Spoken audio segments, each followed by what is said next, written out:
Good evening, friends. যথেষ্ট ব্যস্ততাৰ মাজত আছো তথাপিও মোৰ শ্ৰদ্ধাৰ দৰ্শক আৰু ভিউয়াৰ সকলৰ পাঁচটামান ৰিপ্লাই দিয়াৰ কাৰণে চেষ্টা কৰি আছো কাৰণ ইতিমধ্যে মোৰ ইউটিউব চেনেল আৰু হোৱাটছআপ গ্ৰুপত বিভিন্ন সাবস্ক্ৰাইবাৰ দৰ্শকসকলে মোৰ ভিডিঅ'বোৰ মানে প্ৰচুৰ পৰিমাণে চাই আছে গতিকে দৰ্শকসকলৰ মূল্যৱান কমেন্টছৰ ওপৰত ভিত্তি কৰি ৰিপ্লাইবোৰ দি আছো কাৰণ মোৰ পৰা জানিব বিচাৰিছে নাম্বাৰ 1 ভোটাৰ সাৰ্টিফাইড কপিটো কোনটো ইয়াৰৰ লাগিব লেটেস্ট ভোটাৰ লিষ্ট নাকি আগৰ সাৰ্টিফাইড কপি হলেও হ'ব প্লিজ জনাব স্যাৰ পঞ্চায়ত নে বিধানসভা নে লোকসভাৰ ভোটাৰ লিষ্ট বা সাৰ্টিফাইড কপি লাগিব প্লিজ জনাব চাও 19/3/2025 তাৰিখৰ এটা নোটিফিকেশন আছে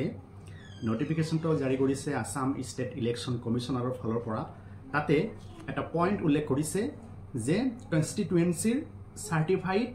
ভোটাৰ লিষ্ট অথবা সাৰ্টিফাইড ইলেক্টৰেল ৰোল লাগিব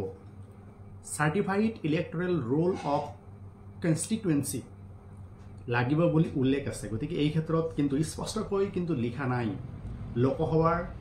অথবা বিধানসভাৰ অথবা পঞ্চায়তৰ ভোটাৰ লিষ্ট সাৰ্টিফাইড কপি লাগিব বুলি নোটিফিকেশনখনত উল্লেখ নাই গতিকে এই ক্ষেত্ৰত আপোনালোকক পৰামৰ্শ দিব বিচাৰিছো যদি আপোনালোকৰ ঘৰত ক্যান্ডিডেটৰ নামত যিকোনো বিধানসভা সমষ্টিৰ এটা সাৰ্টিফাইড কপি ভোটাৰ লিষ্ট আছে যিকোনো ইয়াৰৰ হোক হেটো জমা দিলেও হ'ব আৰু যদি নাই লেটেস্ট আপোনালোকে যদি বিধানসভাৰ সাৰ্টিফাইড ভোটাৰ লিষ্ট উলিয়াব পাৰে হেটো জমা দিলেও হ'ব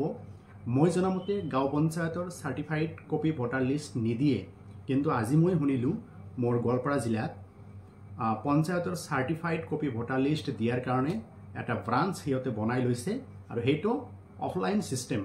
যেহেতু অনলাইন সিস্টেম নাই অনলাইন যেটো সিস্টেম আছে ভোটাৰ লিষ্ট সাৰ্টিফাইড কপি উলিয়াবৰ কাৰণে তাত কিন্তু গাঁও পঞ্চায়তৰ অপশন নাই গতিকে যেহেতু আমাৰ গোৱালপাৰা জিলাত গাঁও পঞ্চায়তৰ ভোটাৰ লিষ্ট সাৰ্টিফাইড কপি দিয়াৰ কাৰণে অফলাইন এটা ব্যৱস্থা কৰিছে আপোনালোকৰ সংশ্লিষ্ট জিলাত আপোনালোকে চাব পাৰে যদি তেনেকুৱা ধৰণৰ অফলাইন গাঁও পঞ্চায়তৰ ভোটাৰ লিষ্ট সাৰ্টিফাইড কপি দিয়াৰ কাৰণে ব্যৱস্থা কৰিছে আপোনালোকে অতি সোনকালে উলিয়াই ল'ব পাৰিব কাৰণ অতি সোনকালে আপোনালোকক দি দিব আৰু যদি নাই আপোনালোকে লোকসভা বিধানসভাৰ যিকোনো এটা সাৰ্টিফাইড কপি ভোটাৰ লিষ্ট উলিয়াই জমা দিলেও হ'ব আৰু যদি ঘৰত আছে যিকোনো এটা সাৰ্টিফাইড কপি ভোটাৰ লিষ্ট হেটো দিলেও হৈ যাব গতিকে হিমান ম্যাটাৰটো সিৰিয়াস হ'ব নালাগে সিম্পল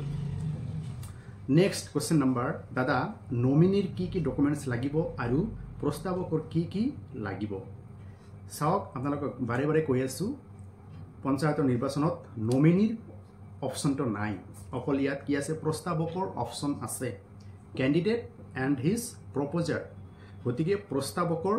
অকল ভোটাৰ লিষ্টত নাম থকা ভোটাৰ লিষ্টই লাগিব য'ত নেকি সিৰিয়াল নম্বৰ আৰু পাৰ্ট নম্বৰ উল্লেখ আছে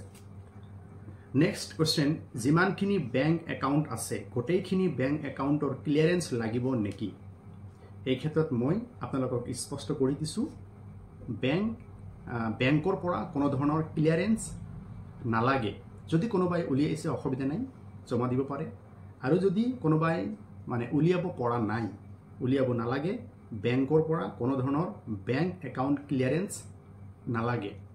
যদি বেংকৰ পৰা আপোনালোকে লোন লৈছে লোন পৰিশোধ কৰা নাই গোচৰ মোকদ্দমা হৈছে তেতিয়া হলে আপোনালোকক বাকি যায় ক্লিয়াৰেন্স সাৰ্টিফিকেট নিদিব যেহেতু আপুনি বাকি যায় ক্লিয়াৰেন্স সাৰ্টিফিকেট পাইছে গতিকে আপোনালোকৰ বেংক একাউণ্ট ক্লিয়াৰেন্সৰ কোনো ধৰণৰ প্ৰয়োজন নহয় নেক্সট কোশ্চেন স্যাৰ ভোটাৰ তালিকাৰ প্ৰমাণপত্ৰ কোৰ পৰা উলিয়াম জনাবচোন লগতে প্ৰস্তাৱকৰ আৰু সমৰ্থকৰ কি ডকুমেন্টস লাগিব জনাব অলপ আগতে কৈ দিছো প্ৰস্তাৱকৰ অকল যেটো পঞ্চায়ত ভোটাৰ লিষ্টত নাম আছে সেই ভোটাৰ লিষ্টৰ এটা মানে পৃষ্ঠা সংগ্ৰহ কৰিলেই হ'ব সমৰ্থকৰ কোনো ডকুমেন্টস নালাগে সমৰ্থকৰ অপশন নাই আৰু নেক্সট আছিল কি মানে ভোটাৰ তালিকাৰ প্ৰমাণপত্ৰ কোৰ পৰা উলিয়াম